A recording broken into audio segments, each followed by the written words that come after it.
ఒక అడవిలో ఒక కుందేలు ఉంది.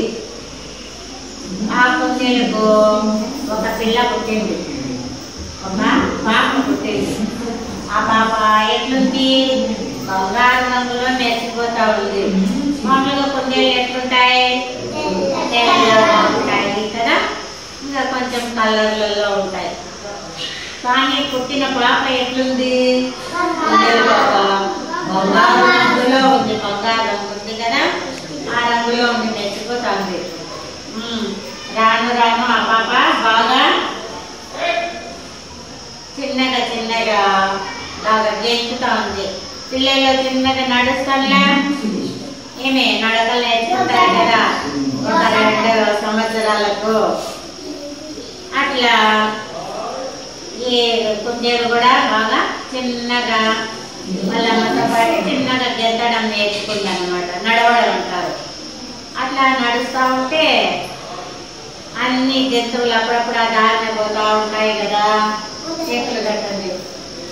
ఆ దారిలో పోతా ఉంటే వాళ్ళ అమ్మ దగ్గర కుందేలు, చిన్న కుందేలు చూసినాయి, పాప కుందేలు. ఈ పాప కుందేలును చూసి అప్పుడు ఏమనుకున్నాయి? అబ్బా, వాళ్ళ అమ్మ కంటే పాప బలి ఎండిపోతా ఉంది బంగారు రంగులో అని అనుకున్నాయి. సరే ఎట్లయినా అనుకొని మన నిదానంగా ఆ పాప అది ఆ కుందేలు పెరిగి పెద్దదైపోయింది అనమాట. పెద్దదయ్యి వాళ్ళ అమ్మతో పాటు తిరుగుతూ ఉంటుంది అన్ని చోట్ల. వాళ్ళ అమ్మకు సహాయం చేస్తూ ఉంటుంది. ఒకసారి ఏమైంది? ఒక సింహం కనపడింది దారిలో పోతూ. సింహం కనిపించి ఏమనింది?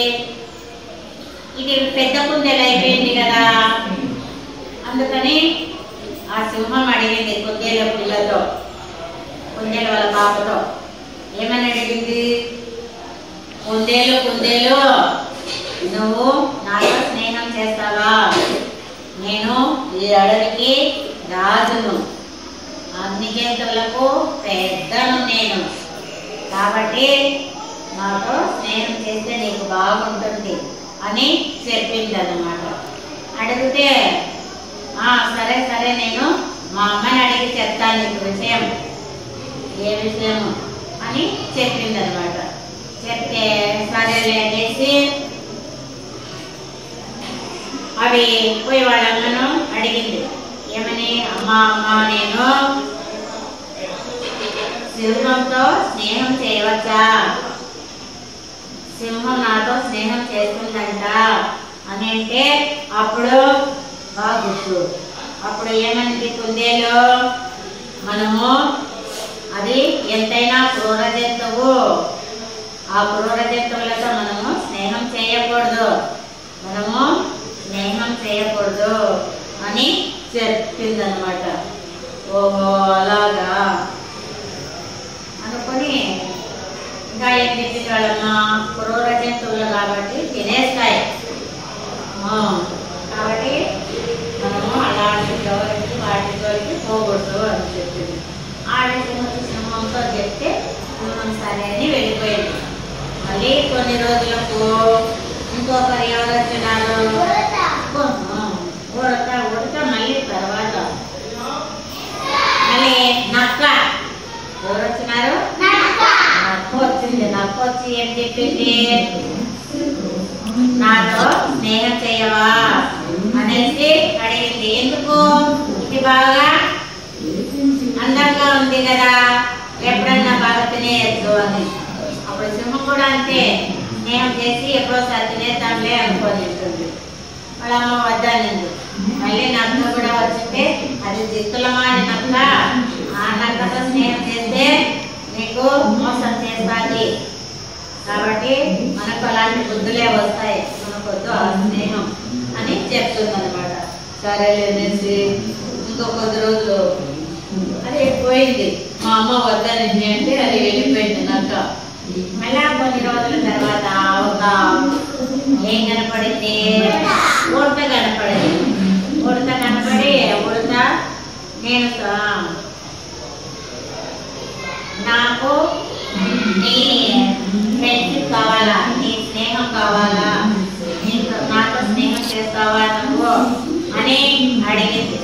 అడిగితే అది ఇంకా ఏం చెప్పింది, ఉడత నేను నా చిన్నప్పుడు మా అమ్మ వాళ్ళు మా తాత వాళ్ళు తాత వాళ్ళు అందరూ రాముడికి సహాయం చేసినారంట. ఏమి ఇసుక రాళ్ళ మధ్యలో మా వాళ్ళు ఇసుకను తీసుకుపోయి వేసేవాళ్ళంట. ఆ విధంగా వాళ్ళని కట్టినారు. అందుకు రాముడు మమ్మల్ని బాగా మెచ్చుకొని నిన్నాడు.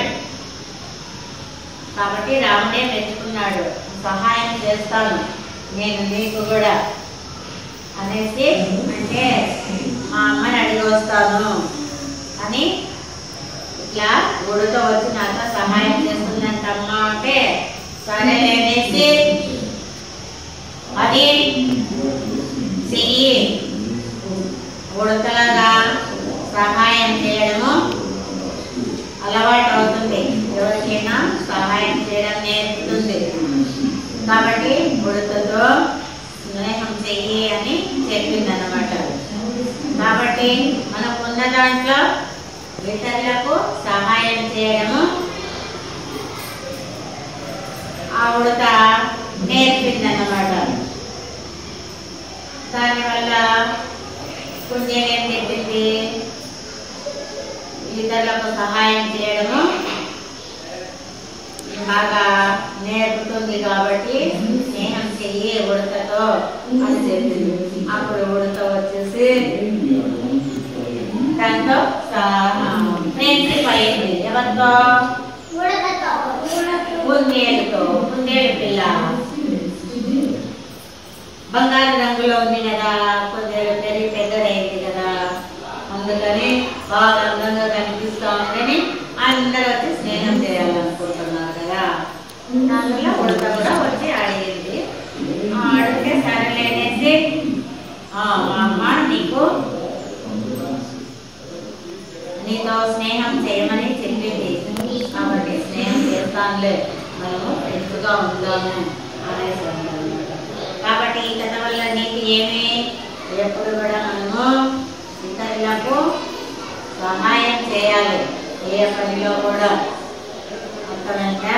కాబట్టి పిల్లలు మీరు కూడా ఒకరికొకరు రాని ఫ్రెండ్స్ ఎవరైనా ఉంటే మీరు నేర్పించాలి.